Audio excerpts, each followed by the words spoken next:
A popular cosmetics store is closing in my country. I went in yesterday after hearing of the closure to stock up on some hypoallergenic items, not knowing that they were already running their clear-out sale, making everything 75% off. To say the store was picked over was an understatement. It was damn near empty. I was lucky that they still had inventory on exactly what I wanted. When I got to the front of a very long queue, a wild Karen appears.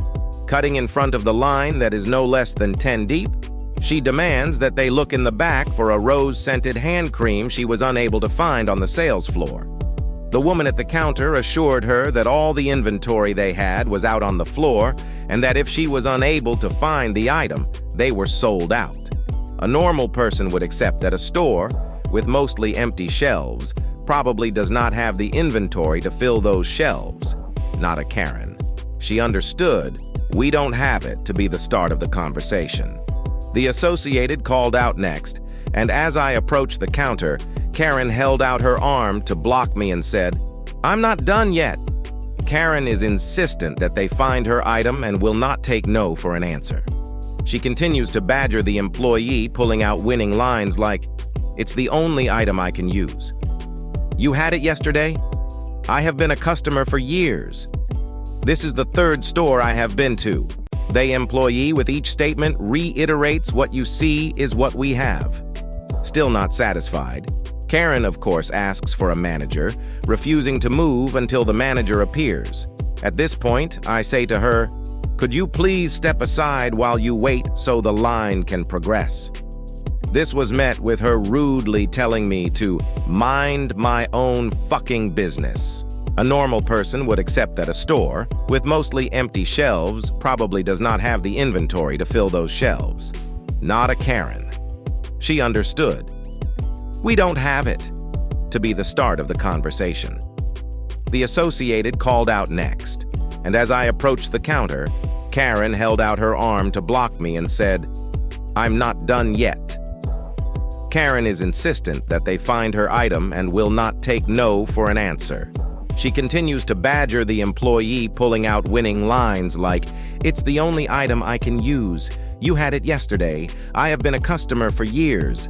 This is the third store I have been to." The employee with each statement reiterates what you see is what we have. Still not satisfied, Karen, of course, asks for a manager, refusing to move until the manager appears. At this point, I say to her, "Could you please step aside while you wait so the line can progress?" This was met with her rudely telling me to mind my own fucking business. I have done my time in retail and live for the moment when somebody pulls out an F-bomb, and I am sure the Associate, having enough, was also happy to ask at this point that she leave the store immediately for being rude to other customers. Unfortunately, a Karen only has one mode, and that is escalate.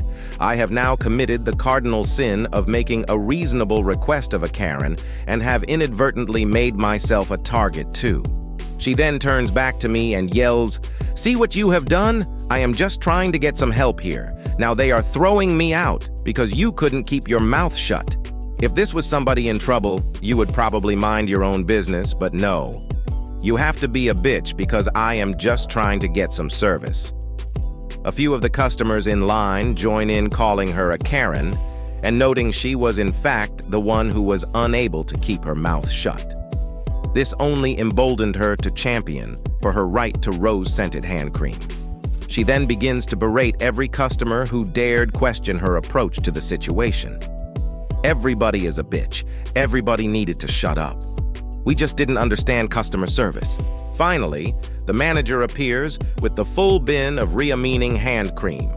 They had no less than 5 other varieties, just no rose. The manager is offering alternative from what limited stock they had in a futile attempt to de-escalate. However, Karens don't understand de-escalation. Now Karen is already shaking maid over 3 hand cream and proceeds call the manager stupid for not understanding rose, and then helpfully spells out ROSE. The manager again says, "We are out of stock," noting she has offered alternatives, and if none are suitable, there is no further assistance they can provide. She tucks the bin under the counter and then says to Karen, "If there is nothing else we can help you with today, you need to leave before we are forced to make you leave." Finally, accepting defeat, Karen leaves, not before knocking several products off a display table on her way out. I used their hand cream. It's pretty good. I prefer the vanilla scent, as the rose smells almost as shitty as Karen's attitude. I work at a large storage facility. We provide carts for customers to move their goods as a courtesy and keep them evenly distributed between the two entrances to the building. They are available on a first-come, first-served basis. As I was doing my daily facility inspection, I got a call from my co-worker in the office asking me to come speak to a customer because they had an angry confrontation with another customer. My immediate reaction was, so what? Mediating disputes between customers is not in my job description. Regardless, I took the elevator down to the back entrance where the argument occurred and talked to the customer back there. She explained they were using all of the carts to transfer goods between their new unit and their old unit. And when another customer had asked for one they currently had goods on, she had let them know that more carts were in the front of the facility. This triggered the person asking to start screaming, the phrase, "Why should I have to?" featuring prominently in the story. Screaming lady's husband got aggressive, so the cart-using customer's husband asserted himself without violence, and the other guy decided to go to the office and make it our problem. I get to the office and ask the Karens what happened and immediately recognize the husband as someone that has thrown a tantrum over there, not being a cart available for him immediately when he arrived a few months ago. They share their side of the story, which also features the words, "Why should I have to?" and the same events, but casting my other customer and her husband as dangerous and psychotic potential murders. Mele Karen repeatedly states he will do whatever he has to do to protect his wife. I let him know if anyone does violence on the property, they will be evicted and reported to the police. He keeps saying that it's my responsibility as the facility manager to control my customers, and that if something happened to them, I would be the one at fault. I disagreed with him strenuously, stating that I can't control anyone and am not responsible for the behavior of my customers. They left in a huff, saying I'm not even a real manager. I let them know there are more carts in the front if they still need one.